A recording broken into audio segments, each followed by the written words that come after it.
Coming up on the program, South Africa's last white president, F.W. de Klerk, dies at the age of 85. Belarus threatens to cut off gas supplies to the rest of Europe if the EU imposes sanctions over the migrants' crisis at its border. Plus, China's Communist Party passed its historical resolution cementing President Xi Jinping's status in political history. Hello and welcome to the program. I'm Teniola Shoboale. South Africans have been watching a video said to be the last message of the country's last white president, F.W. de Klerk. In the video, a frail de Klerk says he had on many occasions apologized for the pain that apartheid brought to persons of color in the country. Mr. de Klerk died today peacefully in his home in Cape Town following his struggle against cancer.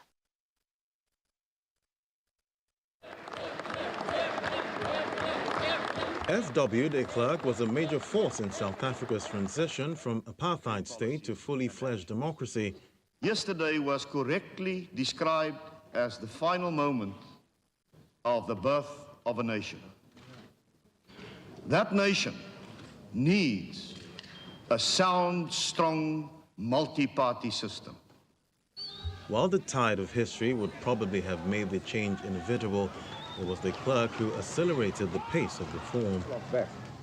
Essentially a conservative by nature, the last president of a segregated nation came to believe that the white minority rule was not sustainable. I wish to put it plainly that the government has taken a firm decision to release Mr. Mandela unconditionally. His ending of the ban on the African National Congress and freeing of Nelson Mandela were the steps that triggered the move to majority rule. Frederick Willem de Klerk was born on 18th of March 1936 in Johannesburg into a line of Afrikaner National Party politicians. His father, Jan, had been a cabinet minister. He went to Potchefstroom University, known for its conservatism, and by the time he took his law degree, apartheid was firmly established.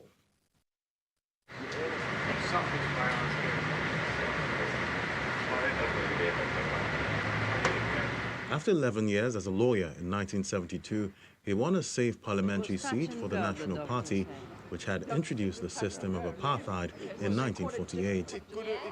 A series of ministerial posts, the last in education, took him to the top of his party.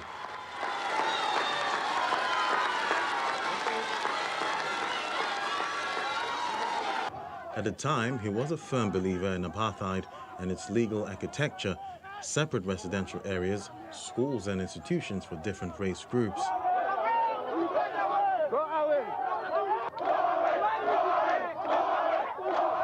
Nevertheless, de Klerk was a relative outsider when he became party leader in February 1989 after President P.W. Botha suffered a stroke. I, Frederick Willem de Klerk, do swear to be faithful to the Republic of South Africa. De Klerk demonstrated that he was prepared to thread where Botha had never dared. He publicly called for a non-racist South Africa, and late in 1989, he freed top African National Congress official Walter Sisulu and other political prisoners as a preliminary move ahead of his more sweeping reforms.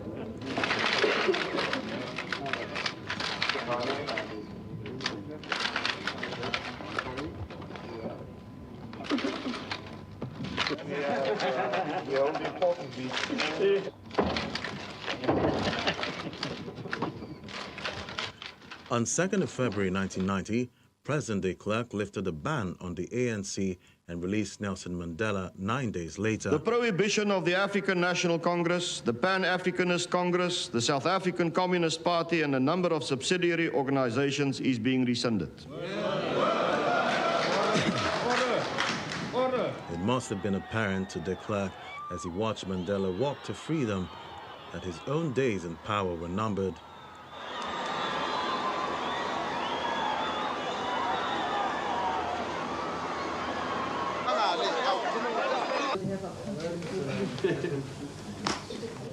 The remainder of his term in office was dominated by the negotiations that were to eventually lead to a majority rule.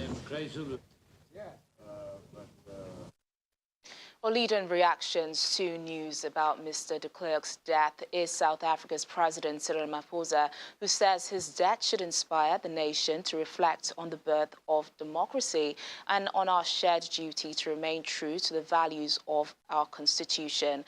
President Ramaphosa's words were carried in a statement in which he also said de Klerk played a vital role in South Africa's transition to democracy, took the courageous decision to ban liberation movement, release political prisoners, and enter into negotiations to end white minority rule amid severe pressure to the country from many in his political constituency.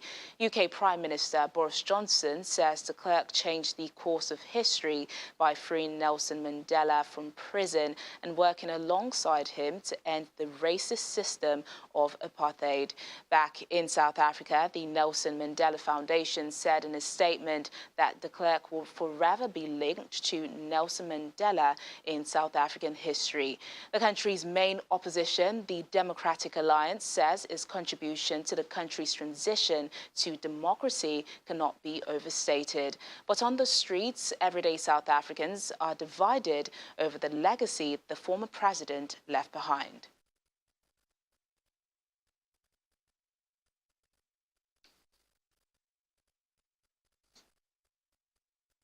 Well, let's turn to Belarus now, as President Alexander Lukashenko threatens to cut off gas supplies to Europe if the EU imposes any sanctions on the country over the migrant crisis at its border. Thousands of people have been stranded at the border with Poland, where they are enduring freezing temperatures in the hope of crossing into the EU. Western powers say Belarus has been provoking the crisis to undermine EU security, but Belarus has denied this. The month-long migrant crisis that has played out along Poland's border with Belarus is rapidly deepening as more people make desperate attempts to cross the frontier.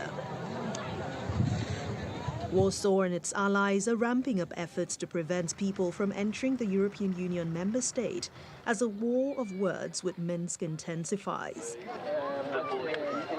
Poland and other EU member states accuse Belarus of encouraging migrants and refugees to try to cross the shared border in revenge for Western sanctions imposed on Minsk after the disputed August 2020 election that handed longtime President Alexander Lukashenko a sixth term. This is not a bilateral issue of Poland, Latvia, Lithuania and Belarus.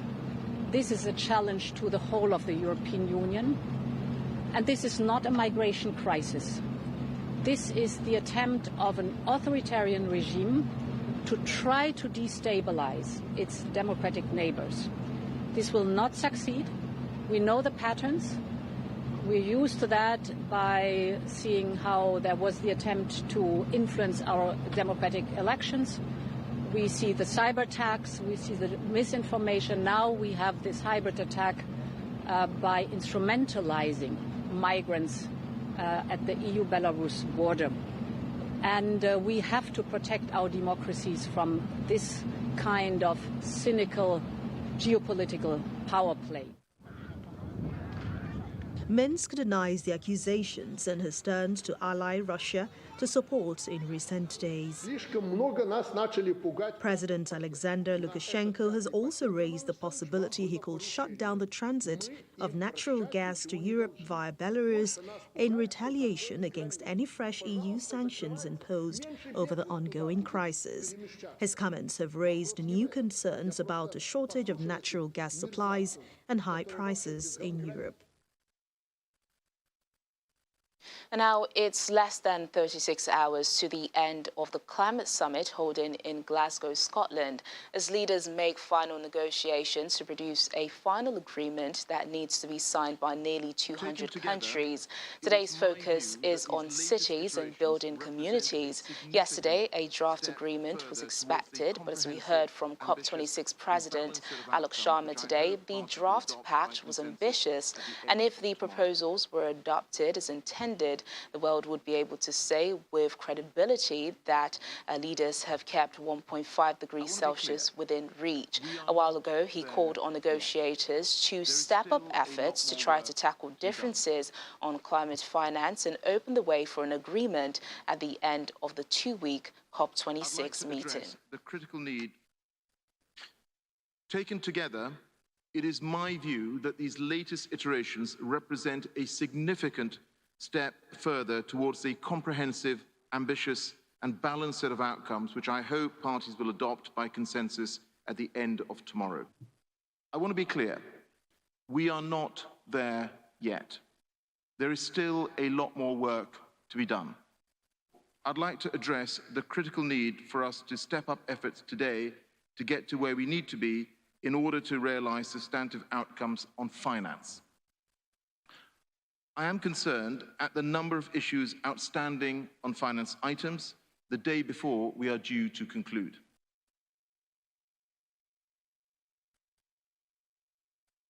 Meanwhile, a day after the United States and China agreed to work on climate change issues together, China's special envoy for climate change is calling for joint efforts by both countries and others to address the global challenges posed by climate change. On Wednesday, both China and the United States pledged to continue working together to strengthen the implementation of the Paris Agreement, agreeing to establish a working group on enhancing climate action in the 2020s to promote cooperation between the two countries and the multilateral process. China says Beijing and the U.S. have maintained contact in the past 10 months, including nearly 30 talks by video link and 2 meetings held in China.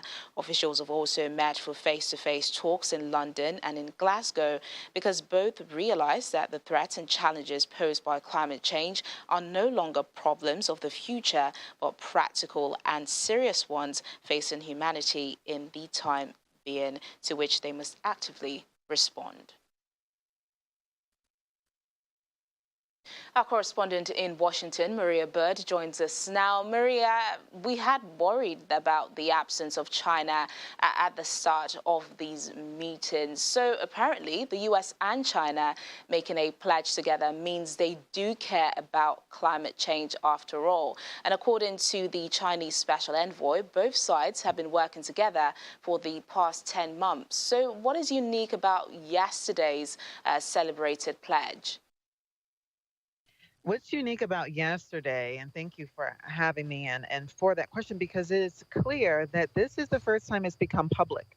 As you mentioned, it's been 10 months of work, but the first time I think President Biden and the president of China have been very clear that they are looking to work together in a very amenable and almost, without saying the word friendly, but almost a friendly manner to bring back U.S.-China relations, even potentially better than they were, more than 8 years ago. And so I think this is very historic, and to be announcing a virtual summit that's coming up. President Biden, I think, was hopeful it could have been in person, but we know the president of China has not has not left China in the last 2 years. And so we understand that. But this is, I think, this virtual summit that's going to take place will be really looking at 2 major power sources in our world, and especially as it relates to them being the number one countries that are dealing with the climate change challenges, and obviously some of those issues around the climate change financing. All right, Maria, just before I let you go, it's down to the final hours of negotiations at the COP26 meetings. What else is the United States hoping to get out of the summit? Well, if you heard the President Biden, he closed with kind of this unsolicited, but also one that he's hopeful that the world can also encourage and look at the U.S. from the social policy and the climate change bills. And so he ended his speech with talking about that area. And I think he's hopeful that this will also put some internal impact and internal pressure on the U.S. congressional members to get those things passed. And obviously, in addition to that, the climate financing piece, I think, is one that they're hopeful that can be addressed during the summit as well. All right, then, Maria, thanks a lot for the update. Thank you for having me. Still to come on the program. French balloonist breaks world record for standing on a hot air balloon. More details in a moment. Please stay with us.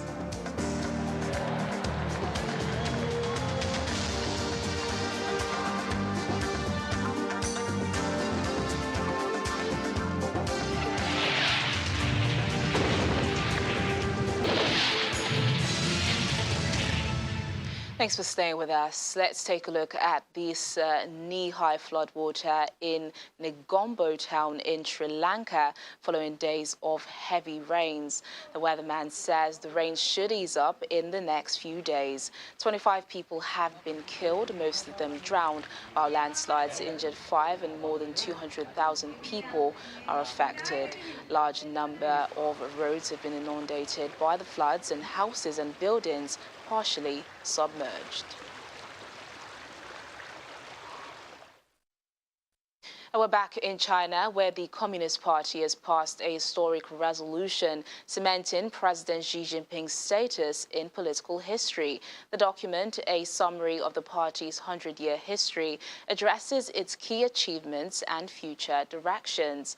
It's only the third of its kind since the founding of the party. The first was passed by Mao Zedong in 1945 and the second by Deng Xiaoping in 1981. It was passed on Thursday at the 6th plenary session, one of China's most important political meetings. As only the third Chinese leader to have issued such a resolution, the move aims to establish Mr. Xi as an equal to party founder Mao and his successor, Deng.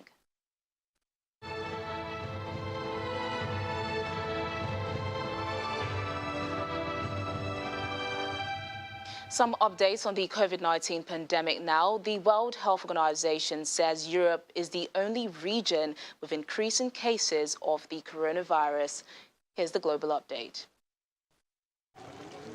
Germany has recorded 50,000 new daily coronavirus infections for the first time. According to the national public health body, the country reported 50,196 new cases within the past 24 hours. The public health body also registered 235 new deaths from the virus. Some parts of the country are putting more pressure on unvaccinated citizens. From Monday, or recovery for people entering public venues such as restaurants, gyms and hairdressers. The Netherlands has recorded over 16,000 coronavirus infections in 24 hours, the highest number since the start of the pandemic. The rising number of cases is once again putting pressure on hospitals, and health experts have called on the government to impose a partial lockdown to fight the COVID-19 surge. The World Health Organization says the number of new cases in Europe rose by 7% last week and the number of deaths rose by 10%. According to the WHO report, there were about 3.1 million new cases globally, about a 1% increase from the previous week. Nearly two-thirds of the coronavirus infections, 1.9 million, were in Europe, where cases rose by 7%. The number of weekly COVID-19 deaths fell about 4% worldwide and declined in every region except Europe. The report said that countries with the highest numbers of new cases worldwide were the United States, Russia, Britain, Turkey and Germany.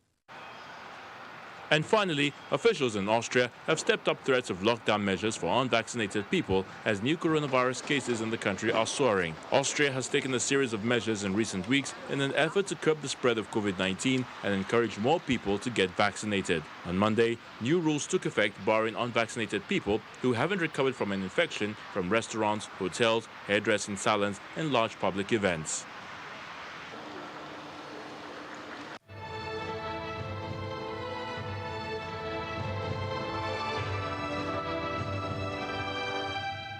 Britain today remembered its war dead with a 2-minute silence at 11 a.m. GMT. Armistice Day this year marks 103 years since the end of the First World War. It also honors military personnel who lost their lives in subsequent conflicts. Present this year was the Duchess of Cornwall, who paid her respects in the 93rd Field of Remembrance, a memorial garden which has been opened annually by UK charity the Poppy Factory near central London's Westminster Abbey since November 1928.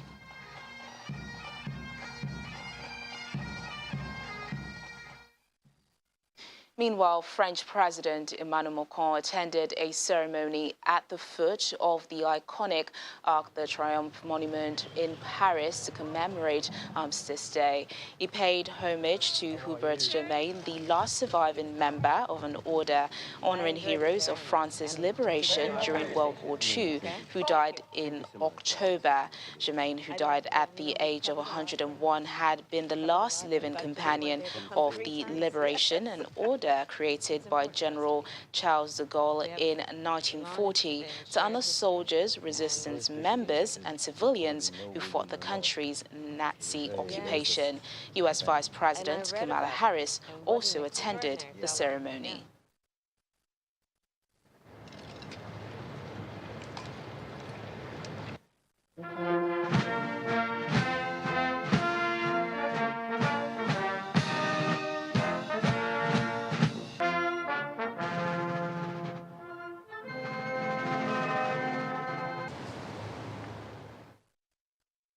And our 28-year-old Remy Ouvrard has broken the world record for standing on a hot air balloon at altitude. He stood on top of a hot air balloon for France's telethon at an altitude of more than 3,637 meters over Châtellerault, western France. The balloon was pivoted by none other than Ouvrard's father, himself a seasoned pilot. The altitude was not random. It matches the phone number digits of the telethon campaign, 3637, an annual event that raises money for research and advocacy related to rare disease.